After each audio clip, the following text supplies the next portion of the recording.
Muy buenos días a toda la audiencia de Sanamente. Estamos aquí un sábado más. Queremos agradecer al Comité de Educación de la Cooperativa Sagrados Corazones por auspiciar este espacio y por apostar y promover todo lo que guarda relación con la salud integral, y en este caso, Sanamente es un espacio en donde hablamos de salud emocional, de salud mental. Bueno, y tenemos invitados de lujo realmente para ir abordando los diferentes temas, que son muchísimos realmente. Y hoy justamente vamos a estar hablando de un tema que es bastante común. Cada día va en aumento todo lo que guarda relación con el tema de las adicciones. Vamos a estar compartiendo sobre el trastorno por consumo de sustancias. En este caso, es el trastorno por consumo de sustancias, un padecimiento que se define como el uso problemático de sustancias como por ejemplo el alcohol, drogas o medicamentos recetados.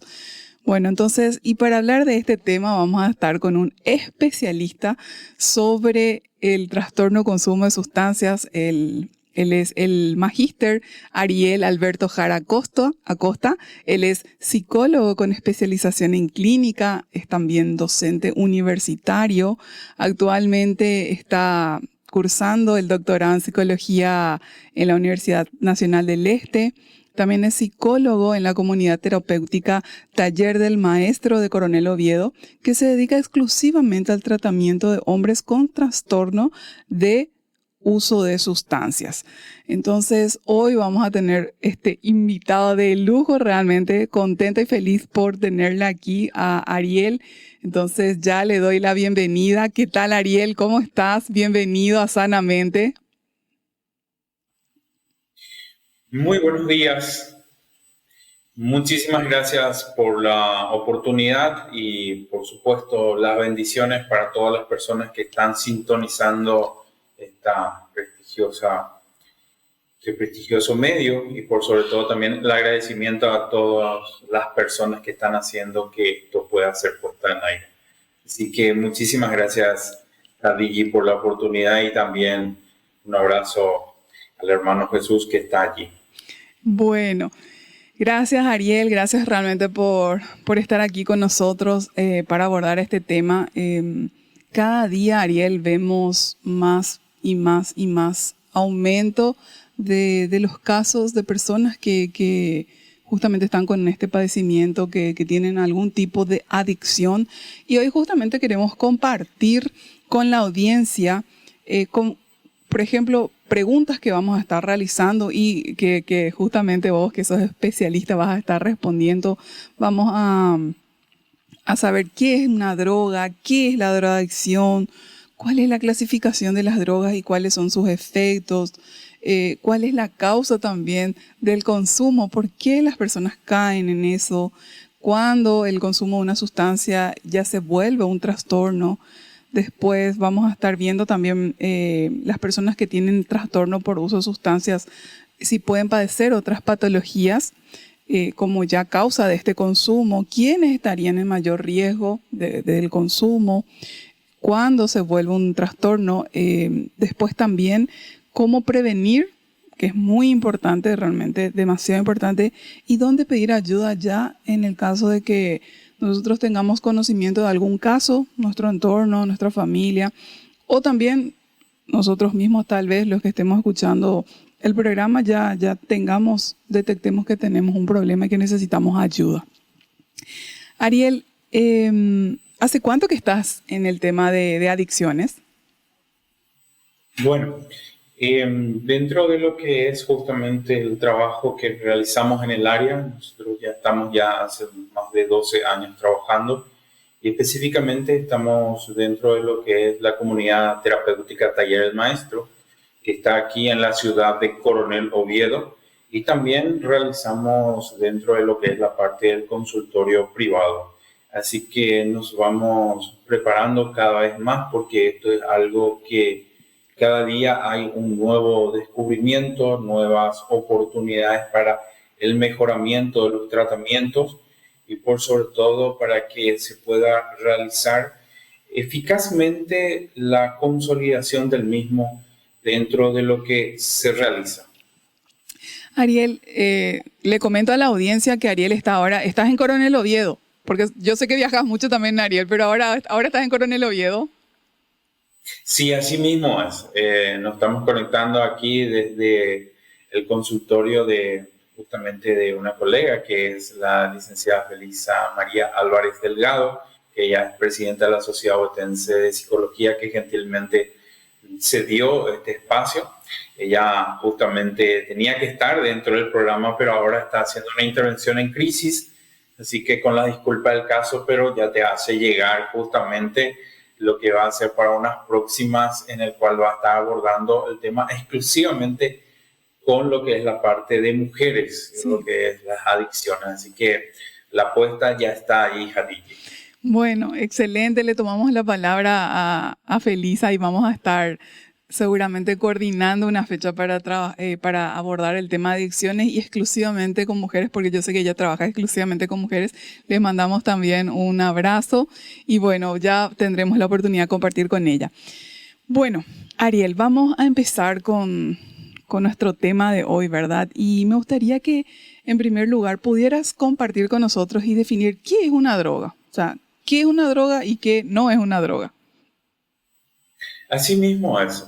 Sobre este punto, la Organización Mundial de la Salud define a la droga como cualquier sustancia natural o sintética que al ser introducida en el organismo es capaz, por sus efectos en el sistema nervioso central, de alterar y o modificar la actividad psíquica, emocional y el funcionamiento del organismo propiamente dicho.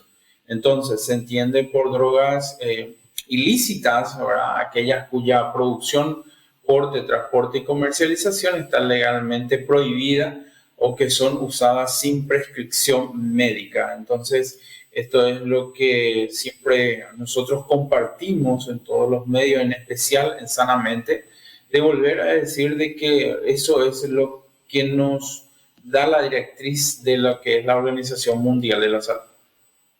Ok, ejemplos de drogas, o sea, están las lícitas y están las ilícitas entonces. Bueno, ya que me das esa oportunidad, lo vamos a hablar de esta manera. Una droga que es considerada lícita es el tabaco y el alcohol, que realizan lo que es justamente que una persona pueda caer dentro de lo que es esta área, y otras que son ilícitas, que muchas veces es casi ya de puro conocimiento público en relación a lo que es la marihuana, la cocaína y otras más. Entonces, es algo que de repente nosotros muchas veces tenemos que hablar, son temas bastante vidriosos, se puede decir, pero es de esa manera, porque las primeras que lo he nombrado muchas veces son las drogas de ventana o son las drogas por el cual se ingresa para una adicción mucho más fuerte dentro del organismo y por sobre todo dentro de la salud de esa persona.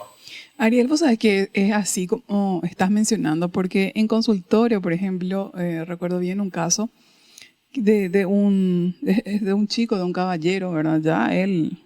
Ya totalmente adulto, pero justamente hoy por hoy está con una adicción y mencionaba él que, bueno, que empezó, o sea, muchas veces son en los círculos sociales en donde de repente uno está consumiendo alcohol, está en grupo, está en un momento, pero ahí se dio el inicio del consumo de cocaína, por ejemplo, famoso ese que va a probar, quiere probar, prueba y bueno, y después ya cae en una adicción.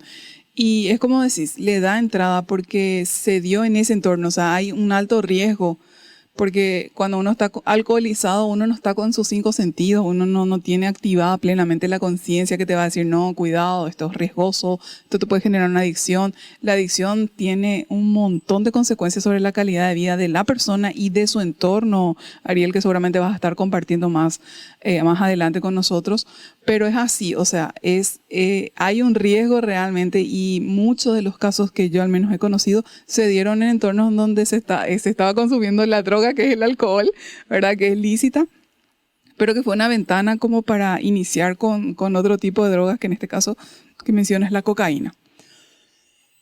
Sí, justamente, salud.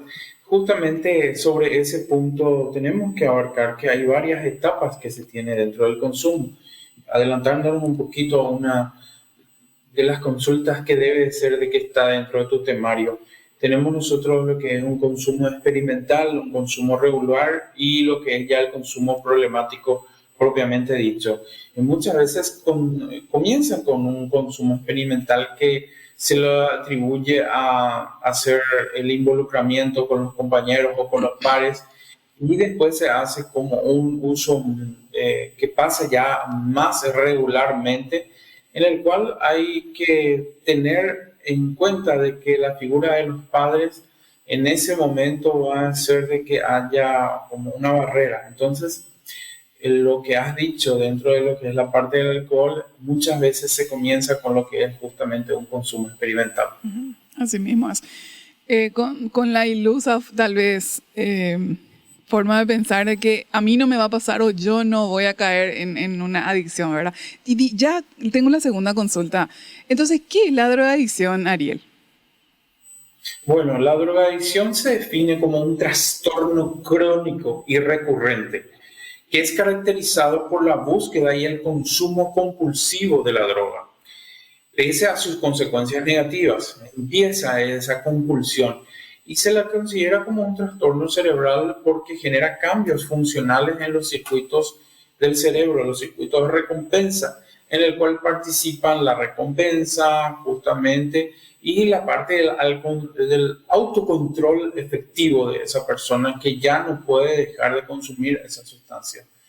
Lo que sucede es que estos cambios pueden persistir mucho después del tiempo que haya dejado de consumir esa sustancia. Si estamos hablando de una persona que consume alcohol, después deja de consumir por un tiempo, empieza ya a tener allí algunos signos y síntomas visibles de cómo ha afectado a su salud propiamente dicha.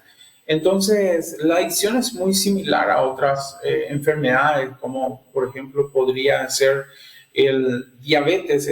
Sé que las comparaciones son odiosas, pero muchas veces hacemos este tipo de comparaciones porque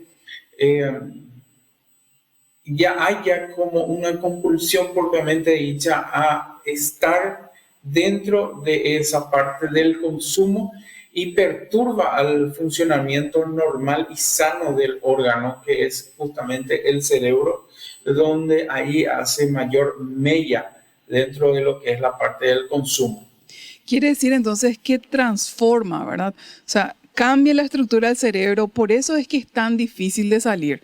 Cambia la estructura y cambia la función, porque las personas que están en una adicción, normalmente les cuesta horrores salir de esa adicción, Ariel. Y es debido a estos cambios, ¿verdad?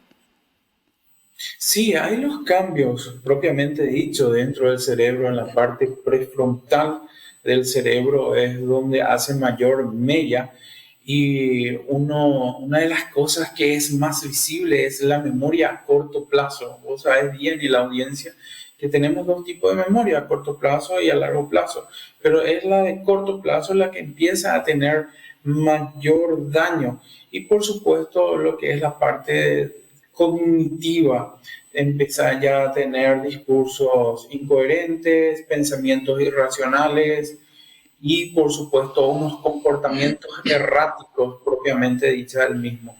Pero siempre hay que hacer hincapié de que sin tratamiento esto es bastante difícil y que puede llevar exclusivamente lo que es a un deceso de esa persona, porque al hacer un abordaje multidisciplinario con profesionales competentes, en el cual se haga justamente una evaluación exhaustiva de cómo está esa persona, entonces vamos a poder hacer el tratamiento adecuado para esa persona. Suelo compartir con las personas en las cuales trabajamos, si es la comunidad terapéutica, nosotros le denominamos hermanos. Pero si de repente ya es en consultorio son usuarios o pacientes, en el cual entonces decimos que ni los dedos de la mano son iguales. Entonces, el tratamiento que se va a hacer a cada persona es totalmente personalizado, porque ahí va lo que es la sustancia, la frecuencia y por sobre todo cuál es el mejor abordaje que tenemos que hacer para el mismo. Ariel, ¿sufre mucho una persona que tiene una adicción?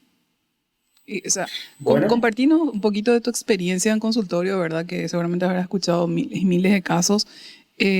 ¿Cuáles son estas consecuencias? De tal manera que tomemos mayor conciencia de este flagelo y realmente hagamos todo lo que esté a nuestro alcance y seamos bastante intencionales en la prevención. Seguro que hay muchas mamás, muchos papás, muchos hermanos, tías, tíos, abuelos, abuelas que están escuchando este programa y que lo que vos compartas con nosotros realmente nos ayuda a tomar conciencia de cuánto esfuerzo debemos poner intencionalmente en la prevención. Hace estragos en la vida de una persona, ¿verdad? sí, esta es una enfermedad, es un flagelo que azota a toda la sociedad. Primero al individuo, a la persona que tiene este trastorno. Después es a Sí. la familia de la persona. Después ya es al barrio y después de eso a la sociedad. Es sistémico, en el cual impacta en toda la sociedad, porque justamente hay una perturbación y un daño al tejido social. Entonces es muy importante nosotros siempre hacer una eficaz prevención en todos los aspectos, en la parte familiar, en la parte que es justamente educativa, también la parte ambiental. Es decir, hay unas formas adecuadas para hacer correspondientemente la prevención y que esto se pueda minimizar, es decir, atenuar mucho más lo que son los efectos de las drogas. Ok, excelente. Ariel, y respecto a la clasificación de las drogas y sus efectos, ¿cuáles serían? Bueno, para entrar otra vez en materia, tenemos que recordar que la OMS define a la droga como toda sustancia natural o sintética, que al ser introducida en el organismo puede alterar el sistema nervioso central. Entonces, hay que recordar que hay también ciertos medicamentos que son los medicamentos controlados que ustedes saben que esto puede prevenir, detener o inclusive curar ciertas enfermedades, pero el mal uso del mismo puede generar riesgos muy considerables y severos al organismo. E inclusive muchas veces hay como contraindicaciones para que una persona pueda correspondientemente utilizar un automotor. ¿Y por qué lo digo de esta manera? Porque hay ciertas personas que para hacer, por ejemplo, una actividad muy riesgosa como una carrera ilícita, de repente está bajo consumo porque le genera mucha mayor adrenalina. Y es allí donde entramos en materia porque las drogas se caracterizan por su efecto psicoactivo, logrando esto llevar al cerebro y modificar el funcionamiento habitual que tiene el mismo. Y estos se dividen en tres. Están los estimulantes, están los alucinógenos y están las depresoras. Si estamos hablando de los estimulantes, las drogas aceleran el funcionamiento normal del sistema nervioso central, que provoca una mayor dificultad para dormir hasta inclusive llevarla a un estado de activación bastante elevada. Las principales sustancias que tenemos en esta área, estamos hablando de la anfetamina, la cocaína, la pasta base.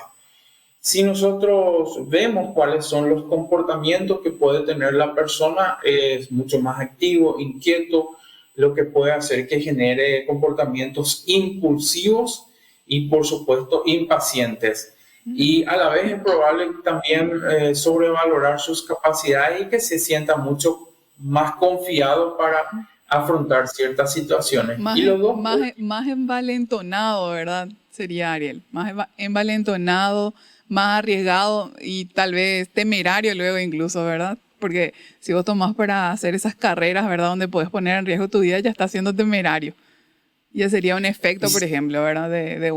Sería una droga estimulante en este caso. sí, justamente. ¿Y sus Eh, características?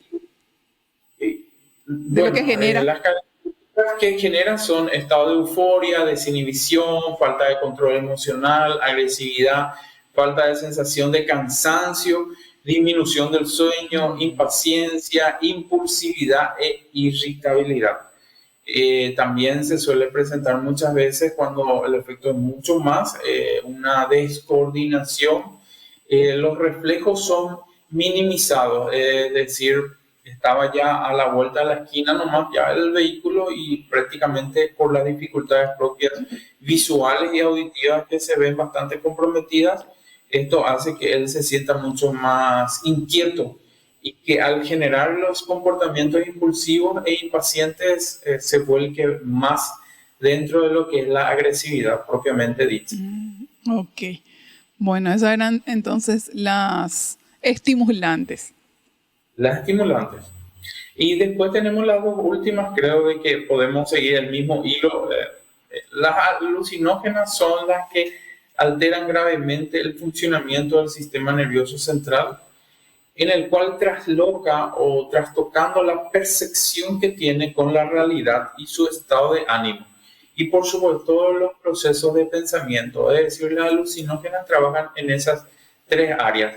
Afectan la percepción de la realidad, el estado de ánimo y los procesos de pensamiento. Ok. ¿Cuáles ejemplos de estas drogas alucinógenas, cuáles serían, Ariel? Bueno, tenemos los hongos alucinógenos, el LSD, justamente también tenemos el DMT. Lo digo de esta manera porque es mucho más conocido la ketamina. Entonces hay una disociación con el potencial y en el cual lastimosamente ocurren estos. Pero uno de los más frecuentes son de repente los hongos alucinógenos y el LSD y el DMT. Ok, ok. Y después tenemos también las depresoras, dijiste. Sí, las depresoras, o sea, hay que tener bastante cuidado. Las depresoras disminuyen o desaceleran el funcionamiento del sistema nervioso central. Recuérdense siempre que esto está dentro de lo que es el cerebro adicto, en el cual provoca la desinhibición hasta la coma en el proceso progresivo de adormecimiento cerebral, porque deprime el sistema nervioso central. Y dentro de esta, la clásica es el alcohol, aunque muchas veces dicen las personas que le generan una euforia al tomar los primeros tragos de alcohol, pero eso solamente son los primeros tragos, es decir, hay como unos picos altos en las primeras dosis o sorbos y después ya comienza justamente su reacción en cadena en el cual empieza a deprimir el sistema nervioso central. Ariel, cuando hablas por ejemplo, drogas depresoras, no tiene que ver nada con la depresión, ¿verdad? Sino que tiene que ver con una disminución de la actividad del cerebro. Así mismo es decir, cuando nosotros estamos hablando de esta área y que puedo volver otra vez a hacer como una retroalimentación, y es muy importante, nosotros estamos hablando de las drogas por su efecto psicoactivo. Okay. Porque de clasificaciones hay millones de clasificaciones, es decir, de acuerdo a la obtención del mismo, si es natural, si es sintético, de repente, pero nos centramos mucho más en lo que son los efectos, las estimulantes, las alucinógenas y las depresoras, y estas siempre es dentro de lo que es el sistema nervioso central, es decir, la afectación que hacen al mismo. Ariel, ¿y cuáles son las más comunes, las que en consultorio, por ejemplo, y en donde vos estás prestando también un servicio que es en esta comunidad, cuáles son las más habituales que se escuchan acá en Paraguay o en Coronel Oviedo en todo caso? Bueno, en base a lo que nosotros observamos en consultorio es la marihuana, el alcohol, el tabaco, la cocaína, es lo que esas son las que tienen mayor prevalencia justamente dentro de lo que es la parte del consultorio, sin quitar eso de que hay muchas veces que hay como un policonsumo, es decir, hay un policonsumo. Muy pocos son los que tienen un monoconsumo, es decir, solamente alcohol. Si nosotros hacemos un ratio en lo que va del año, estoy teniendo solamente una persona que está siendo tratada exclusivamente por su adicción al alcohol. En los demás casos es un policonsumo. ¿Qué significa eso? Su droga de ventana o de inicio es el tabaco, después su alcohol, y del alcohol después ya va para lo que es el consumo de la cocaína. Y en algunos casos terminan justamente con el crack. Wow. Va aumentando entonces la graduación y la intensidad de las drogas que van consumiendo. ¿Y cuál es la causa del consumo? O sea, ¿qué se ve en consultorio? O sea, ¿qué le lleva a una persona a probar? Porque hablabas de consumo experimental, después había uno, el del medio era que es ocasional, y otro que ya es frecuente y que ya es una adicción. ¿Desde cuándo podemos hablar de adicción realmente, Ariel? Bueno, me gustaría responder la primera pregunta que hiciste, porque es muy apropiada. Sí. ¿Cuál es la causa? Porque muchas veces viene la familia totalmente dolida y golpeada por la situación de uno de sus integrantes. Es decir, quiero nomás hacer un ejercicio con la audiencia de ponerle de que su niño, porque los hijos nunca crecen a los ojos de los padres. El niño ahora está teniendo un problema, lo suelen decir ellos, con una sustancia. Entonces, los factores son múltiples. Podemos mencionar varios factores que intervienen en el mismo Hadiki. De repente puede ser la genética de una persona, la acción justamente que conlleva a la presión social, estamos hablando del medio ambiente. Algunas veces también son los factores psicológicos, ¿verdad? Como un sufrimiento emocional. Está habiendo ya algunos rasgos de justamente una depresión. Y entonces allí entra lo que es justamente la ansiedad, la depresión. Entonces los factores son múltiples y cada uno de los casos siempre debe ser tratado de lo que es justamente la individualidad de la persona. Sí. La individualidad de la persona es lo que hace de que nosotros podamos posteriormente entender su personalidad y por qué ha iniciado un consumo problemático de esa sustancia. Entonces se puede decir, de acuerdo a la literatura que hemos tenido, un estudio que ha salido de una universidad americana el año pasado, un 50% hay una predisposición genética y un 50% hay una predisposición de lo que es la parte medioambiental. Entonces, para contestar la segunda pregunta que habías hecho, ¿cómo podríamos hacer algo bien preventivo? Es que los factores protectores sean aún mayor que los factores de riesgo que estamos teniendo. Ok. Entonces, realmente esa protección debe iniciar en la familia y continuar en todo el sistema educativo, porque hoy por hoy, desde muy temprano ya se escucha, desde los 11, incluso años, yo he estado escuchando en las noticias y en los medios, de que ya se ofrece y que ya hay un riesgo de consumo. 11 años, Ariel, son niños, son niñitos, ¿verdad? Entonces sería escuela, colegio, ya también fuertemente tener un sistema, un programa de prevención realmente, porque está en todos los estratos sociales, yo por lo que he visto y observado, y no hace distinción de niveles sociales, de niveles educativos, o sea, arrasa a nivel sociedad general. Entonces, lo que estás diciendo me parece súper importante. Entonces, varias pueden ser las causas. Sí, sobre ese punto hay un informe situacional de drogas en Paraguay que data del año 2017. Y me vas a decir, Ariel, ese es el que tenemos. Bueno, oficialmente eso es lo que ofrece la Secretaría Nacional Antidroga, donde las personas pueden ingresar dentro de lo que es este informe, en el cual se evidencia que la edad promedio del inicio del consumo, estamos hablando de 13 años, Wow. y la prevalencia es mayor en mujeres adolescentes. Ah, mira un poco, qué interesante ese dato. Mayor en las mujeres se da. Qué notable. 13 años son criaturas todavía, Ariel. ¿Cuándo ese consumo de sustancias se vuelve un trastorno? Hace rato compartías con Sí, nosotros que hay unas etapas. sí.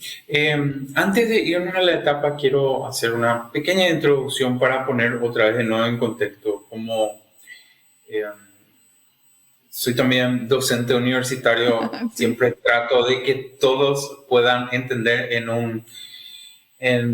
un ambiente cordial, amigable. Los trastornos por el uso de sustancias generalmente implican patrones de Patrones. comportamiento en los cuales las personas continúan consumiendo una sustancia. Por ejemplo, muchas veces se habla de una droga recreativa y por eso mismo hablo ahí paréntesis, porque tratan de experimentar ciertas cosas como para resolver ciertos problemas existenciales, pero a partir de ahí ya comienza un patrón. Estamos solamente recreativamente, pero después ya va a empezar a implicar las demás fases que voy a estar también compartiendo.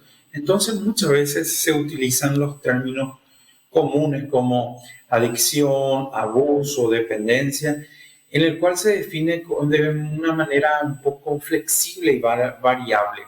Pero tenemos que ver que la parte diagnóstica es la parte más sistemática.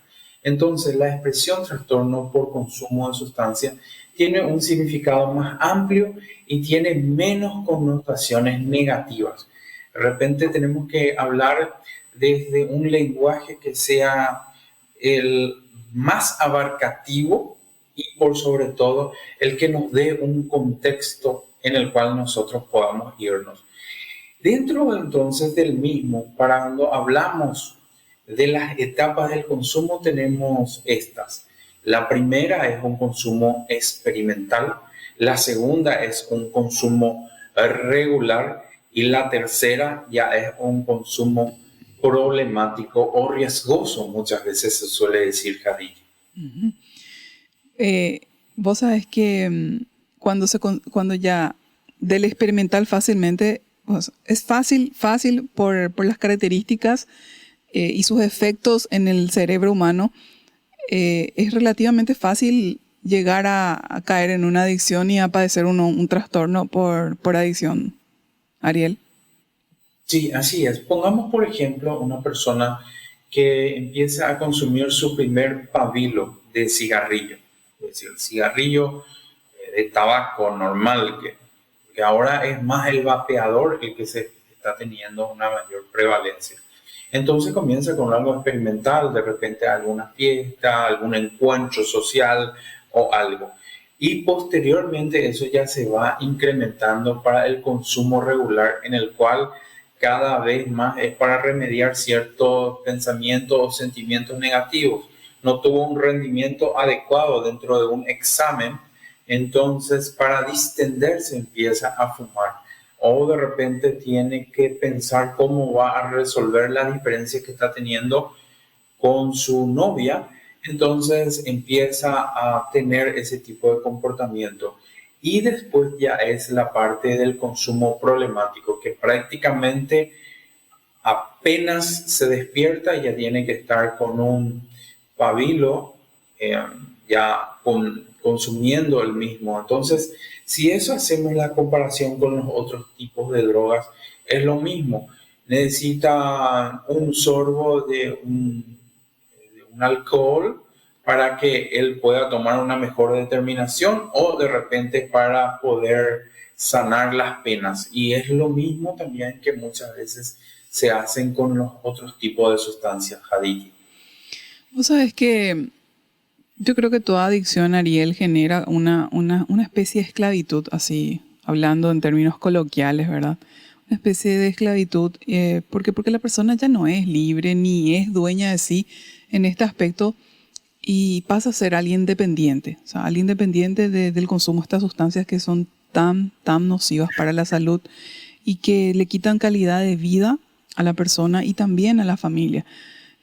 ¿Por qué? Porque la familia sufre muchísimo con la persona que tiene este trastorno o que tiene una adicción, sufre muchísimo, padece. Entonces son tantas las consecuencias negativas que sería tan importante esto que decíamos de prevenir y difundir mucho también cuáles son las consecuencias de caer en una adicción, porque al tomar mayor conciencia, nosotros los seres humanos nos caracterizamos que cuando tomamos conciencia del daño que puede generarnos algo, entonces hay mayor posibilidad de alejarte de eso y de no caer ni siquiera en este consumo experimental. Eso es por un lado que quería comentar. Por otro lado también, de acuerdo a lo que yo he observado en mi experiencia, que muchas personas a raíz de un dolor, a raíz de una herida emocional, algún tema psicológico, emocional, alguna herida no resuelta, algún proceso tal vez no resuelto, por ejemplo, inicia el consumo de alcohol, porque se refugia. Le sirve como una válvula de escape a ese dolor, a esa angustia que tiene la persona sin resolver, sin hacer un proceso de cierre. Entonces comienza a buscar una salida y un escape a través del alcohol y a través de las diferentes sustancias que estamos mencionando. Yo recuerdo un caso conocido desde una persona que yo recuerdo tomaba y no había, o sea, aparentemente nadie entendía por qué se comportaba de esa forma. Ya años después tuvimos conocimiento de que realmente que la raíz de esa conducta inició había sido que con un abuso sexual que nunca había compartido esta persona, nunca había buscado ayuda, no había hecho terapia, era algo que se lo guardaba. Y eso, el no poder resolver esa situación y ese dolor latente en su vida, era la causa o la raíz de llevarle a consumir alcohol como consumía, ¿verdad? Y después de eso, como vos decís, en ese ambiente social y ya vos alcoholizado tal vez, con tus niveles de conciencia ya bastante bajos y lábiles, entonces se da un consumo experimental y bueno, ya tenés luego poco control o escaso control, autocontrol, entonces se convierte en un consumo regular y después ya es problemático, donde la situación lo único que hace es empeorar para la persona y ahí incluso ya afecta a la familia. Y sabemos que las personas que ya son adictas llegan al punto de, después de robar, de perder, ya no poder sostener un trabajo, después se puede dar también el caso de robarle ya a la familia, después la familia ya tiene que cuidarse de esa persona, ya le quitan de la casa, o sea, se puede ir en una escalada así terrible, dolorosísima y muy triste realmente, o sea, algo que empezó de una forma puede ir como una gigante bola de nieve aumentando en grado y en proporción del daño que le hace a la persona y también a su familia.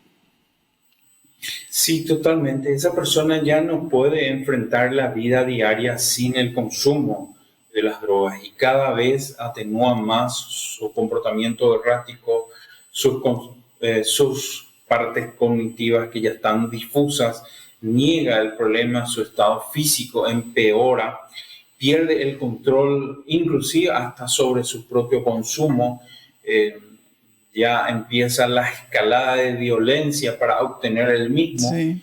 Y muchas veces ya empezamos a tener justamente el acrónimo de lo que es la ideación suicida, es decir, ya empieza a entender ya unos comportamientos bastante riesgosos y por sobre todo ya atentando contra su propia vida.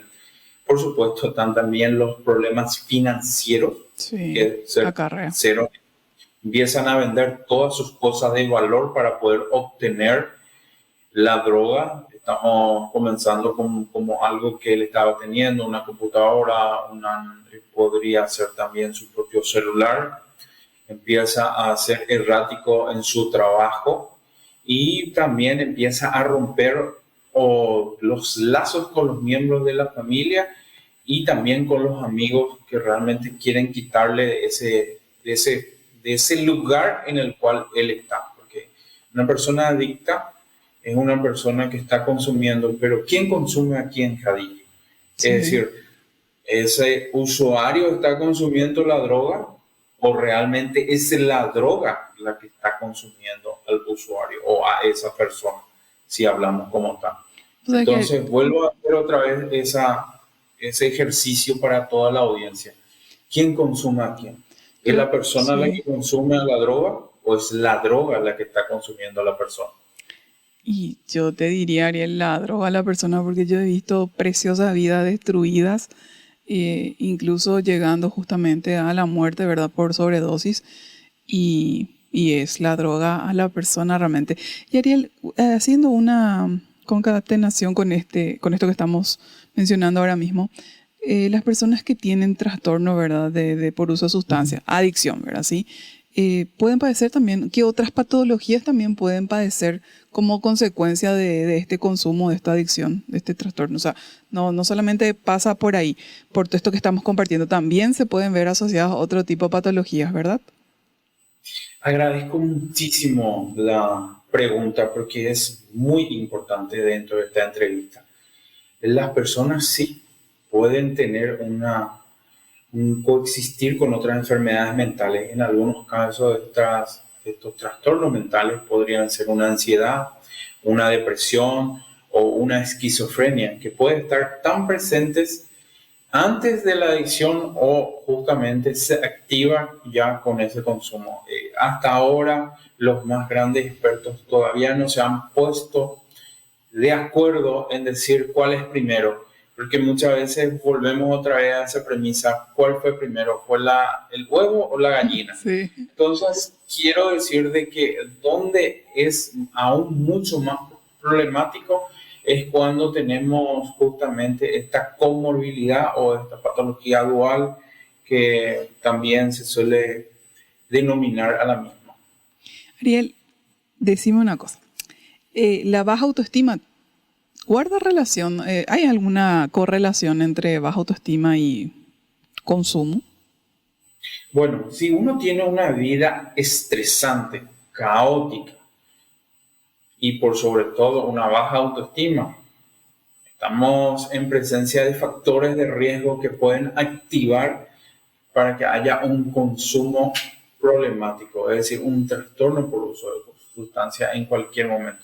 Es justamente los factores de riesgo, por eso es que muchas veces ahí es donde los padres van a poder atenuar cuando el chico está bastante demandante en dar ciertas gratificaciones a sus pares o de repente ciertas gratificaciones que no son oportunas y necesarias dentro de esa vida cotidiana del adolescente. Por eso es que papá y mamá van a poder hacer que eso pueda bajar a los niveles necesarios. Y la baja autoestima que estabas diciendo, por supuesto, porque allí cuando hay una baja autoestima empieza la presión social. Si esa presión social es para que el chico consuma una sustancia para ser cool o de repente estar Para ser dentro aceptado del por el grupo grupo, ¿verdad? mismo. Ariel, y ya que estamos hablando de baja autoestima también, tengo una consulta específica. La baja tolerancia a la frustración, ¿verdad? Como, como un rasgo tal vez de la personalidad de alguien, de la persona. También, ¿verdad? Tiene una incidencia ese hecho de no saber manejar la frustración de la vida, que de hecho van a aparecer, estuvieron, están y van a seguir estando en la vida de cada uno de nosotros. Todos en la vida vamos a experimentar frustraciones, pero qué importante, pienso yo, de verdad, poder entrenarnos en eso, porque vos hablabas de que en algún momento, después ya cualquier bajón que hay, cualquier desánimo que la persona tiene, cualquier tal vez situación que le genere un malestar emocional, psicológico, ya directamente como un atenuante, y para dejar de sentir eso, ya van al consumo. ¿Es así? Así mismo es. Justamente la baja tolerancia a la frustración es una de las cosas que más estamos observando en el consultorio y más si estamos tratando a adolescentes, porque al querer formar parte de un grupo La de pertenencia. élite que es para él, de pertenecer y estar allí, entonces muchas veces ocurre esto en el cual estamos haciendo que se precipite aún más dentro de esos factores de riesgo. Entonces, tener mucho cuidado a los padres, dónde están los hijos, con quiénes están compartiendo y por sobre todo, enseñarles a cómo manejar esa frustración. Y si no lo pueden, recurrir a los profesionales. Pueden venir junto a la psicóloga Digi, a Jesús, o otras personas que de repente le puedan ayudar para entender que la vida es de esa manera. La vida es demandante, la vida actual es bastante vertiginosa y casi instantánea, donde de repente en 5 segundos de TikTok ya van a tener los millones que ellos quieren o las cosas que muchas veces se venden y que no es así.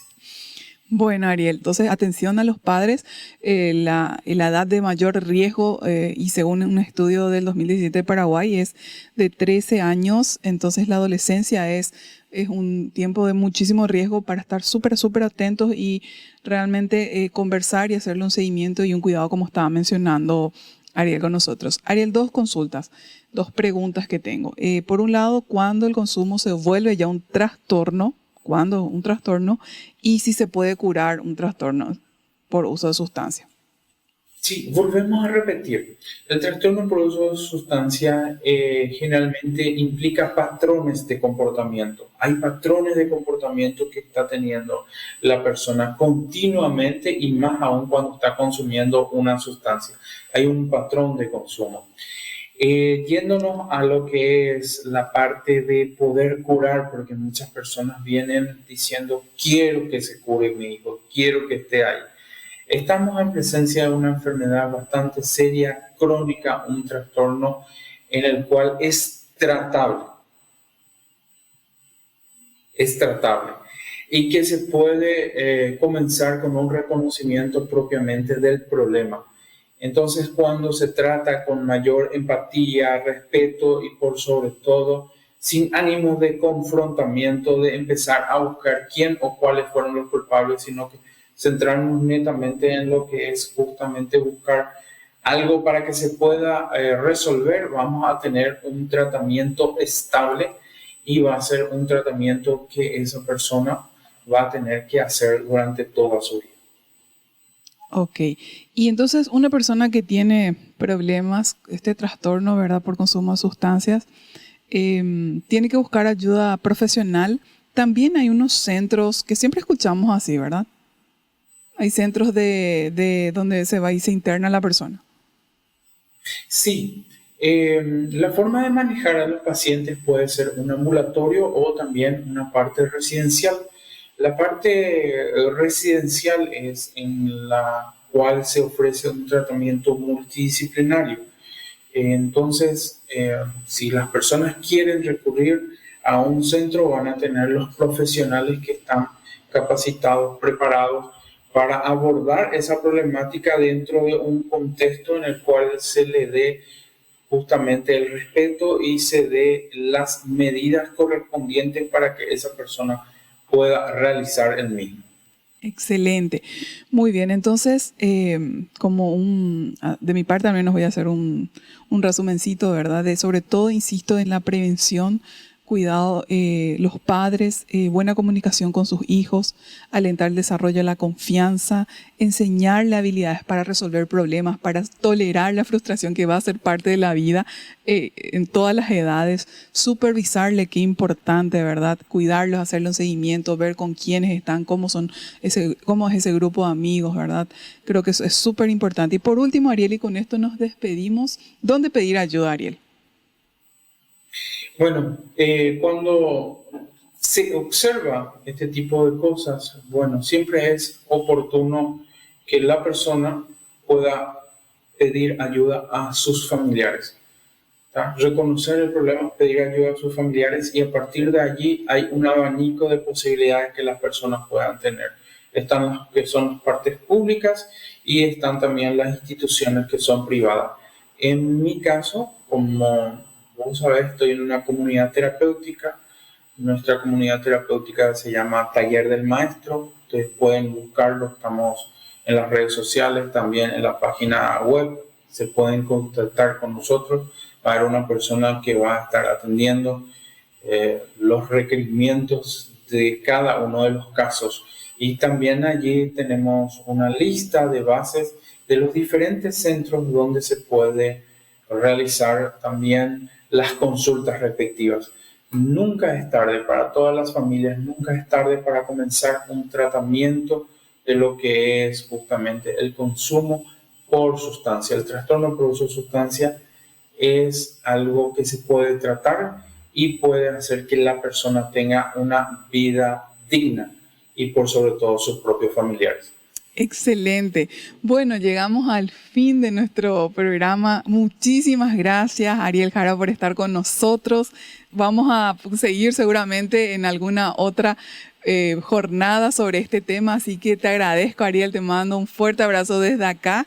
Y bueno, a toda la audiencia también, muchas gracias por estar una vez más con nosotros y nos vemos el próximo sábado.